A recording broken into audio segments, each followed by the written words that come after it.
Who are we voting for? Meet the candidates. Who Are We Voting For was created so we could understand who the candidates are and what they are about. This is not an endorsement for any candidate. This is for the voter to be more educated about who we're voting for.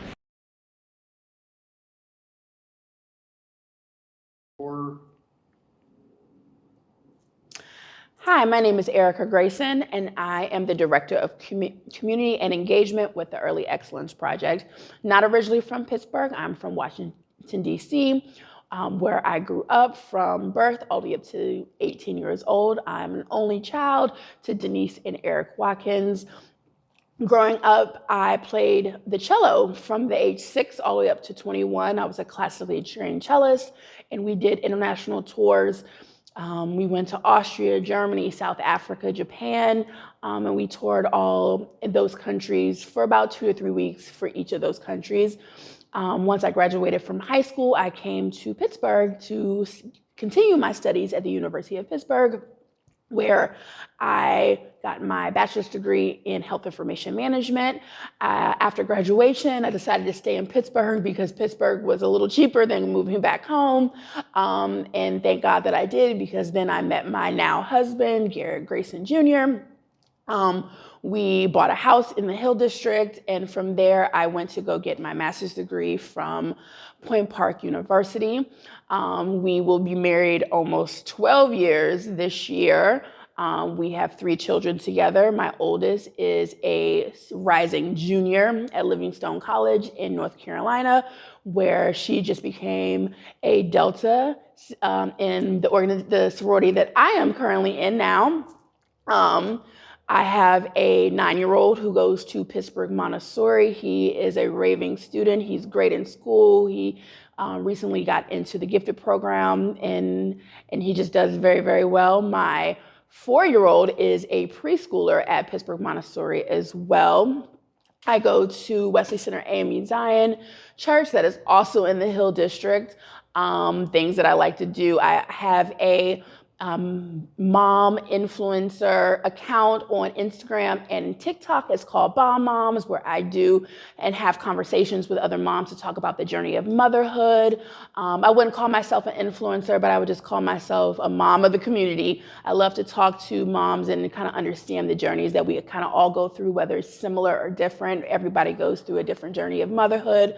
On that platform, I also have a IG live conversation called Cold Coffee, where I interview different mothers and honestly people who would thrive to be a mother one day, and just having those open conversations to give everybody in the community insight of what it is to be a mom in all types of avenues of life. I am 39. I love to shop. I love to try new foods. I love to go out with friends, and I love to just enjoy the company of others.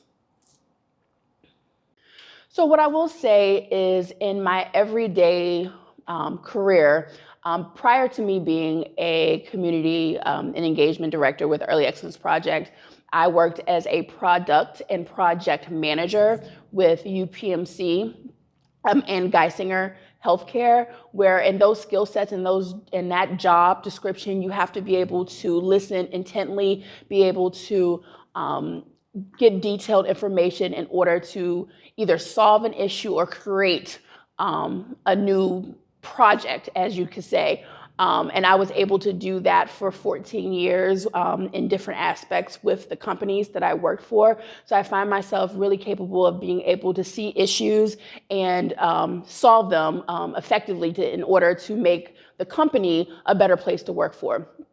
Outside of career, I feel that as a perspective as a mom, I say this a lot, that I'm just a mom, right? But as a mom, I'm able to see things in granular, like I'm able to see the full picture of different things very holistically to able to solve an issue. And I also feel like, because I am a PPS parent, current PPS parent, that I'm able to look at things that that are going on an everyday basis with the Pittsburgh public school system. I'm a public school kid. My husband's a public school kid. Our kids are public school kids. And we believe and we wholeheartedly love the ideas and the practices of public school education. And me being able to, the work that I do with the Early Excellence Project, I'm in the schools. I see the disparities from my community versus the schools that my kids go to. So I'm able to make those decisions and see the issues that are happening on a day-to-day basis, and really, because of my project and product management skills, be able to tackle the issues that may come arise that in order for all of our kids to have that equitable education. So it's funny that you asked that, because when I sit and really look at the trajectory of my life, I never in my wildest dreams considered myself the type of person that would run for a public office. And my husband and I joke all the time, like, he was supposed to, do something in this capacity. And not to say that it couldn't be something that he does in the future. But I joke a lot and say, I'm literally just a mom. Like, I'm a mom, I'm a community person, but I never really considered myself as such, especially as a Black woman, right? A lot of Black women specifically, we second guess ourselves. We don't think the skill sets that we have are good enough really to have our voice heard, to go out into the community and advocate for things of this nature. But I think, honestly, that is one of my best assets for somebody who's possibly and could win this seat for District 3. I've lived in the Hill District for going on 15 years. The work that I do with the Early Excellence Project, we service the schools in the Hill District. We have our youth engagement specialists in the schools on a day-to-day basis, hitting the ground running, doing high-impact tutoring with children between the ages of 6 all the way up to that 3rd grade. And we see the inequitable education that our kids are getting. I have seen firsthand that some of our 5th graders haven't had a math teacher all year. And that's a problem, right? I work and I live and I want to fight for our kids in our community. I would consider myself a people person, but I feel like a lot of things are being left on the table because the people that are sitting in these high seats don't have the real and honest conversations with our community leaders. And I'm not talking about public officials. I'm talking about the people that are in the schools on a day-to-day basis, whether that's the administration with the principals, or that's the mom that's walking their kids to school, or if that's not the security guard or the crossing guard, but the people that are seeing the issues that are happening in our schools on an everyday basis should have a seat at the table to have those conversations of when they're looking at closing the schools, whether they're looking at combining schools, when they're considering taking away certain transportations to schools, whether they're thinking about taking gifted program out of a specific school. The people that are seeing the kids, that are having interaction with the children, that would understand the plight of what kind of changes, the changes that are being made and how it could affect our kids, should be able to sit at the table. And I honestly feel that I'm the best person for that job, because I can speak to the people that are in the classroom and be able to sit at the table to have those conversations with the ones that are going to be able to make the changes for our kids to ensure that they have the equitable education. I consider myself a mom. I'm a mom, I'm a wife, I'm a friend, I'm an advocator, I'm a community leader. But at the end of the day, I really want to make sure that every child, no matter what zip code they were born in, where they live at, has the education that they're deserving. I come from a 2-parent household. Both my parents were public educated in the respective cities that they live in growing up, and they believed in making sure that their daughter, which is me, was able to get and go to the best education in the public school system in the city that I lived in. Unfortunately, for a lot of Black people, or even people in general, you can't afford to go to a public school. And in my time, there wasn't even charter schools there. So public school, unless you could afford to go to private school, was your only option.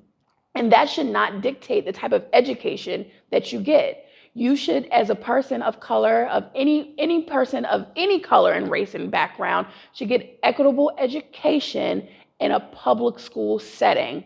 And which is why even when my husband and I just started to have children, we were advocates. We wanted to make sure that not only did they go to a public school, that we make sure that we, toured the schools that we looked at before just sending our child there, to make sure that they had what we felt was best for our kids.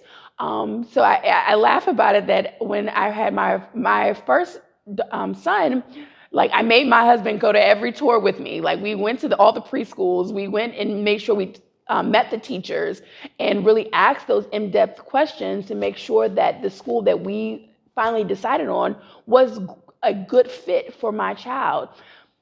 Even though I was able to do that, there's a lot of people out here that don't have the time, and they just don't have the capabilities to do that. We should feel comfortable that no matter what school and what area you live in, it is the best. That me sending my child up the street to their neighborhood school, that I am not worried that they won't have a 5th grade math teacher, or they will not be having, library or a second language to learn, or there won't be vacant teachers in the classroom. That's not a worry that, as a parent, a working 9-to-5 parent, I should have. And these are the type of issues that a lot of our parents are having, which is why they send their children to other districts, whether that's charter school or private. And I really get tired of people wanting to blame charter schools. Parents are going to do what's best for their kids, no matter the situation. We don't have time to wait. So in order to really try to give the trust of our parents, we need to get the trust back from them. We have to really allow them to understand that the education that they're getting from the school district is going to be the best one. Stop blaming other districts, because when you're pointing your finger at one, there's 3 fingers pointing right back at you. We have to really understand that the issues that arise in the public school system are there. Not everybody's going to agree on the changes, but we have to make a change, and the change is now. So why should you vote for Erikka Grayson? I've said this a multitude of times. I am a woman of integrity. I am a woman of learned background. I also am a woman of saying, I don't know everything, right? There's never going to be a time where I'm going to fake the funk and let you walk in blindly of me knowing something that I don't know. But what I will say is I'm willing to learn and really take the time to understand the ins and outs that goes in the district, whether that's with the budgeting and policies and the the funding that is given to the district to make sure that the kids have great education. Like I said, I am a product manager by trade. I have the skill set to really look at a project holistically and see the issues that are in the project and come up with solvable executions to be able to create a great space for that project. And inevitably, the project is the district, right? And there's a lot of issues that are arising in our school district. I'm a woman that lives in the Hill that I would be running and governing, so I say. And I take great pride in the Hill District. I grew up in a city in Washington, D.C. When I was living there, it was called the Chocolate City. And I enjoyed being able to be around folks, thriving Black people that look like myself. I think that the Hill District has amazing individuals that can give back to the community. I just feel like this is the time and the space for me to be able to use my voice to help those who can't, those parents who have opinions but don't have the time, the parents who care and really want to make sure that their kids are getting the education that they need and deserve. And I can meet and be the liaison to those people, to the people that are sitting on the board that makes those decisions that inevitably will affect our children's education. And with that being said, on May 20th, the election is right around the corner. I want to make sure I am number 2 on the ballot. Erikka Grayson, please vote for me, a woman of change, a woman of morals and values, a woman of integrity. I want to be able to be that voice and for the people that feel unheard, unseen, and really try to make great change in this community.